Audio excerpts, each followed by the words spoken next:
Girls just want beautiful stock cars on challenging circuits against talented competitors, but not too talented because girls just want to win. I know what girls like. I know what guys want. The answer is clear. It's flat out.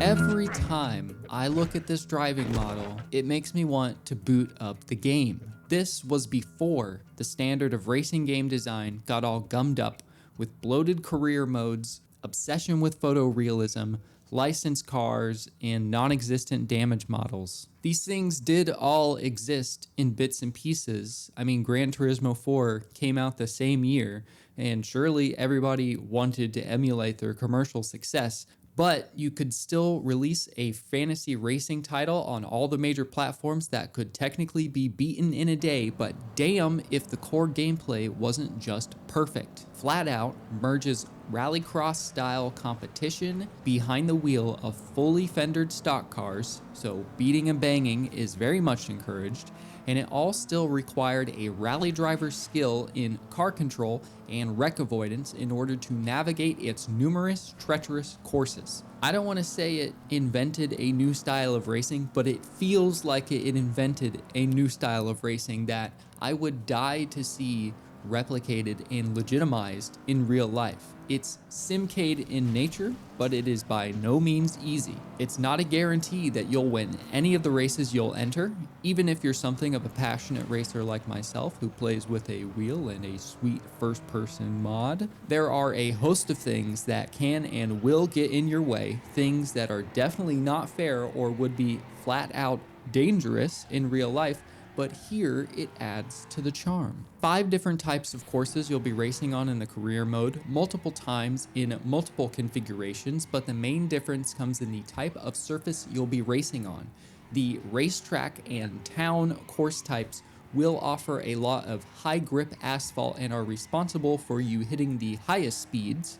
The wooded and construction courses will put you on good old dirt like God intended, and there's even a whole snow course for some extra slipping and sliding. And the snow races are the most technically challenging because of the lessened grip, but they're not needlessly frustrating. They're frustrating, sure, but they're not needlessly frustrating. They add a slight twist to the formula that you're already familiar with. They fit in nicely with the rest of the races. The development and release of FlatOut coincided with a technical boom in video games, wherein real-time, realistic physics was able to be implemented on several objects in a space. It's not just the cars that drive and slide and crash with a degree of realism, it's the smorgasbord of trackside objects and obstacles that populate every single course and in a few short laps will be flung about to completely litter the racing surface. Cones, hay bales, tire barriers, signs, construction equipment, gates, fences, barrels, you name it, the track will become a trash heap and you'll have obstacles messing up the preferred racing line and you've got to dodge them lap after lap. It's ridiculous, but it's fun because there are hardly any stakes to the races. It's possible to get wiped out early, but recover for that top 3 finish required to unlock the next event. I think there's a layer of chaos combined with a really fun driving model that makes for an inherent replayability, as you'll probably be encouraged to go back and finish first in the races you didn't quite dominate. The AI drivers are competent enough to give you a run for your money, and if you find yourself falling behind because you are making mistakes left and right or you keep getting wiped out, it is pretty tough to go and catch them, unless they mess up themselves. The difficulty strikes a good balance of player versus computer versus gameplay. I do like to kind of hang back at the start of a race and let them all sort each other out, but it's still fun to try to beat them into that first bend and hope you don't get turned around in the process. When it all comes together and you've learned the course just enough to be able to hit the turns at the highest speeds you can muster, that's when you enter a state of pure driving bliss.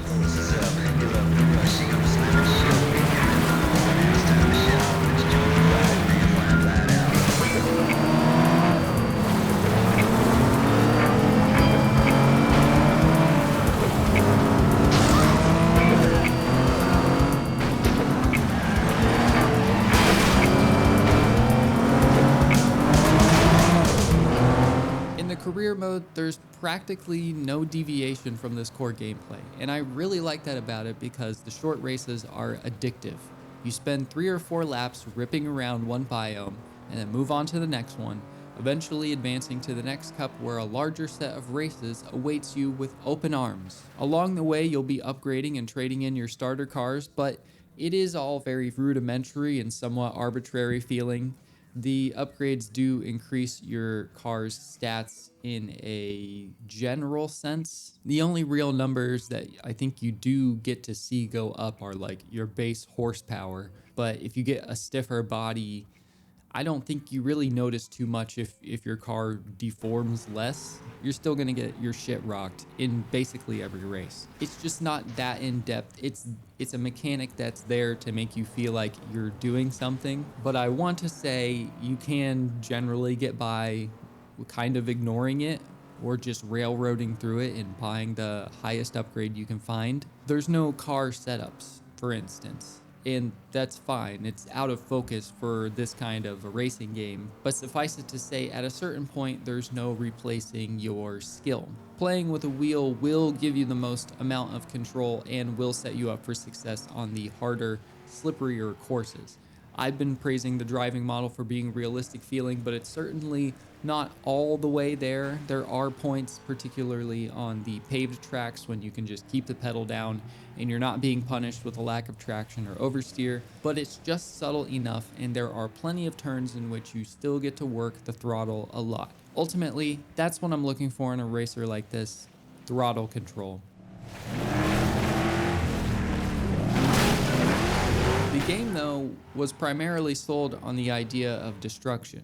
I'm all about the racing, but you can't have racing without the eventual accident. A little metagame I like to play in every event is challenging myself to keep the car as clean as possible. If you try to win the race in the first turn, that's impossible. It's almost completely impossible if you're just trying to win, period. Developers Bugbear made this intensity very intentional so they could show off the impressive damage model on each of its vehicles. It's an early example of something that crumples rather realistically depending on the area a car is hit and the severity of the impact. It's not uncommon by the end to be crossing the finish line in something that has no doors, bent axles, wobbly wheels, and a flaming engine block. It's like a proto soft body physics model. It's really cool.